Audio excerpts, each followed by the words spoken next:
Seerri karaa Musee saba Israa'eliif laatame. Ayyaanni karaa Kiristoos nama hundumaaf kenname. Isaanis seericha eeganii Isaanis Yesuusitti amananii eebba lafarraa hundumaa haa argataniif eebba waaqarraa hundumaa argataniif biyya abdii isaanii biyya aannaniif dama baasutti sagalaniif haaltuu mootummaa Waaqayyoos haa ta'aniif akkasumas seera kan eeguudhaan fuula Waaqayyoo duratti akka deddeebi'aniif akkasumas amantiidhaan fuula Waaqayyoo sadii Kiristoos keessa haa jiraataniif seerri kun isaaniif kenname. ayyaanni kun isaaniif kenname. Bara kanatti Namni kamiyyuu fuula Waaqayyoo argee jiraachuu waan hin dandeenyeef namni kamiyyuu karaa Kiristoos yoo ta'e malee Waaqayyoon arguu waan hin dandeenyeef Waaqayyo fuula isaa Museetti iyyuu hin agarsiifne. Waaqayyo akkuma jirutti Kiristoosin of mul'ise.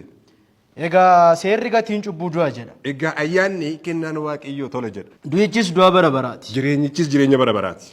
Namni seera kanarra daddarbu waa tokko malee ittiin faradama. Namni ayyaana Waaqayyootti amanu firdi du'a jalaa baafama. Kanaaf seerichi namni cubbuu hojjetu hin du'a jedha. Kanaaf ayyaanni namni amanu hin fayya jedha. Cubbuu kan humna godhachiisu seera. Amanaa cubbuu irratti kan humna godhachiisu ayyaana. Seerri cubbamaa saaxiluudhaan cubbuu isaatiin itti farachiisa. Ayyaanni cubbamaa gargaaruudhaan cubbuu jalaa bilisa isa baasa. Badii kee hundumaaf hatumtoo fi kee gatii kaffaltu malee cubbuun keessiif hin dhiifamu jedha. Yakka kee hundumaaf gatii Kiristoos kaffaletti yoo amante cubbuun keessiif dhiifameera jedha. Kanaaf qajeelfamni seeraa Kanaaf qajeelfamni ayyaanaa akka seerri jedhutti ofii kee hojjettee fayyitedha. ayyaana Waaqayyoon fayyitee gargaarsum ayyaana Waaqayyootiinis fayyinee kee keessa deddeebita.